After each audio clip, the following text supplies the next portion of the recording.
போதும் என்ற மனமே பொன் செய்யும் மருந்து. இது வெறும் பழமொழி மட்டும் கிடையாதுங்க, வாழ்க்கையோட நிதர்சனம். நம்முடைய வாழ்க்கையில் பார்த்தீங்கன்னா நாம் எவ்வளவோ சம்பாதிப்போம், ஆனாலுமே ஏதோ ஒரு விஷயத்தை நோக்கி மனசு ஓடிக்கிட்டே இருக்கும்.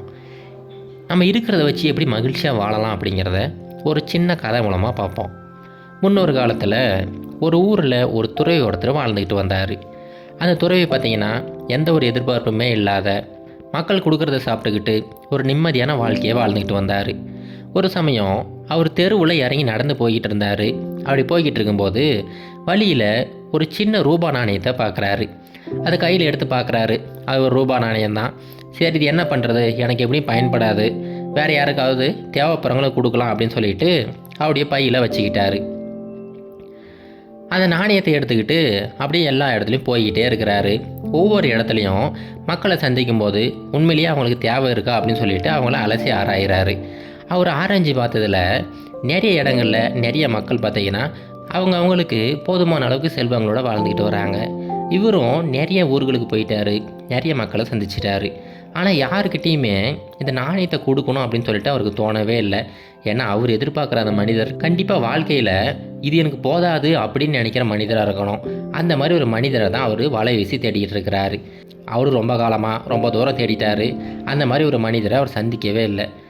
அந்த நாணயத்தை அவரே வச்சுக்கிட்டு இருக்கிறாரு. ஒரு சமயம் இரவு நேரம் ஆயிடுச்சு. பக்கத்தில் இருக்கிற ஒரு சத்திரத்தில் போயிட்டு அந்த இரவு நேரத்தில் தங்கிக்கிட்டு இருக்கிறாரு. இரவு தூங்கி முடிச்சுட்டு அதிக இலையில எழுந்து குளிக்க முடிச்சுட்டு ரொம்ப ஃப்ரெஷ்ஷாக உட்காந்துக்கிட்டு இருக்கிறாரு. அப்போ அந்த வழியாக ரொம்ப பயங்கரமான சத்தத்தோட குதிரைகள்லாம் போய்கிட்டு இருக்குது. என்னவா இருக்கும் அப்படின்னு சொல்லிட்டு யோசிச்சுக்கிட்டு இருக்கிறாரு. என்னென்னா அந்த நாட்டோட மன்னர் பக்கத்து நாட்டு மேலே போர் தொடுத்து போய்கிட்டு இருக்கிறாரு. அந்த மன்னர் இந்த துறவி அங்கே இருக்கிறத பார்க்குறாரு. பார்த்த உடனே அவருக்கு ஒரு நம்பிக்கை, சரி நாம் போருக்கு போகிறோம், போகிறதுக்கு முன்னாடி இந்த துறவிக்கிட்ட ஆசீர்வாதம் வாங்கிட்டு போவோம், கண்டிப்பாக நல்லதே நடக்கும் அப்படின்னு சொல்லிட்டு எல்லா படைகளையுமே அப்படியே நிற்க வச்சுட்டு அந்த மன்னர் அங்கேருந்து இறங்கி வராரு. துறவிக்கு ஒரே ஆச்சரியம், என்னது இது, ஒரு மன்னர் நம்ம சந்திக்க வராரு அப்படின்னு சொல்லிட்டு ரொம்ப ஆச்சரியத்தோடு உட்காந்துக்கிட்டு இருக்கிறாரு. இப்போ அந்த மன்னர் அந்த துறவிக்கிட்ட ஐயா, நான் இந்த நாட்டோட மன்னன். இப்போ என்னென்னா இந்த நாட்டை விரிவுபடுத்தணும் அப்படிங்கிறது என்னுடைய நீண்ட நாள் ஆசை. இப்போ அதை விரிவுபடுத்துறதுக்காக பக்கத்தில் இருக்கிற நாடுகள் மேலே போர் தொடுத்து போய்கிட்டு இருக்கிறோம். நாங்கள் இந்த போரில் வெற்றி பெறணும் அப்படின்னு சொல்லிட்டு நீங்கள் எனக்கு ஆசீர்வாதம் பண்ணுங்கள் அப்படின்னு சொல்லிட்டு அந்த மன்னர் அந்த துறவிக்கிட்ட ஆசீர்வாதம் கேட்குறாரு. உடனே அந்த துறவி கொஞ்சம் நேரம் யோசிச்சுட்டு அந்த ரூபா நாணயம் இருக்குது பார்த்தீங்களா, அந்த நாணயத்தை எடுத்து அந்த மன்னர் கையில் கொடுக்குறாரு. மன்னருக்கு இது ஒன்றுமே புரியலை. என்னங்கய்யா, இதுதான் உங்களுடைய ஆசீர்வாதமாக இருக்குமோ அப்படின்னு சொல்லிட்டு புரியாமல் அந்த துறவிக்கிட்ட கேட்குறாரு.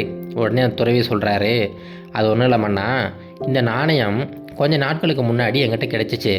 தெருவிலிருந்து அதை கண்டு எடுத்தேன். ஆனால் நான் அந்த நாணயத்தை எப்படியும் பயன்படுத்த போகிறது கிடையாது. உண்மையிலேயே வாழ்க்கையில் தேவை இருக்கிற மனிதர் யாருன்னு பார்த்துட்டு அவர்கிட்ட இந்த நாணயத்தை ஒப்படைக்கலாம் அப்படின்னு சொல்லிட்டு நானும் பல ஊர்களில் பல நாட்களாக தேடிக்கிட்டு இருக்கிறேன். ஆனால் எங்கே தேடியுமே நான் தேடுற அந்த மனிதரை கண்டுபிடிக்கவே முடியலை. ஆனால் இப்போ தான் உங்களை பார்த்தேன். நீங்கள் ஒரு நாட்டோட மன்னராக இருந்தால் கூட உங்களுக்கு ஏகப்பட்ட தேவைகள் இருக்குது. உங்கள் வாழ்க்கையில் இருக்கிறது உங்களுக்கு போதுமானதாக இல்லை.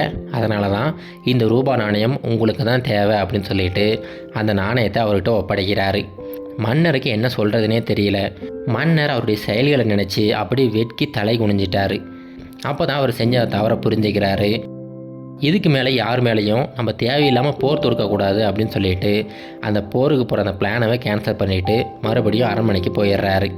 இப்போது இந்த கதையில் வந்தது போல தாங்க, ஒவ்வொரு மனிதரும் பார்த்திங்கன்னா முதல்ல அத்தியாவசியத்துக்காக ஓடிக்கிட்டு இருப்போம். அந்த அத்தியாவசிய வாழ்க்கை நமக்கு கிடைச்ச உடனே அதுக்கப்புறமா ஆடம்பர வாழ்க்கையை நோக்கி ஓட ஆரம்பிச்சிருவோம். இந்த ஓட்டம் அப்படிங்கிறது நிற்காமல் ஓடிக்கிட்டே இருக்கும். அப்படி ஓடுறதுனால உண்மையிலேயே நம்மக்கிட்ட என்ன இருக்குது அப்படிங்கிறதே புரியாமல் அடுத்தடுத்து நம்முடைய இலக்குகளை அதிகரிச்சுக்கிட்டு போய்கிட்டே இருப்போம். முதல்ல ஒரு பைக் வாங்கணும்னு ஆசைப்பட்டிருப்போம். அந்த பைக் வாங்கினதுக்கப்புறமா ஒரு கார் வாங்கணும்னு ஆசை வந்திருக்கும். அந்த கார் வாங்கினதுக்கப்புறமா ஒரு பெரிய வீடு வாங்கணும் அப்படின்னு சொல்லிட்டு இந்த ஆசைகளுக்கு எல்லையே இல்லாமல் அது போய்கிட்டே இருக்கும். ஆசைப்படுறது தப்பு கிடையாதுங்க. ஆனால் உண்மையிலேயே நம்ம இருக்கிறத வச்சு மகிழ்ச்சியாக இருக்க ஆரம்பித்தோம்னா கண்டிப்பாக எல்லாருமே ஒரு மகிழ்ச்சியான ஒரு வாழ்க்கையை வாழலாம்.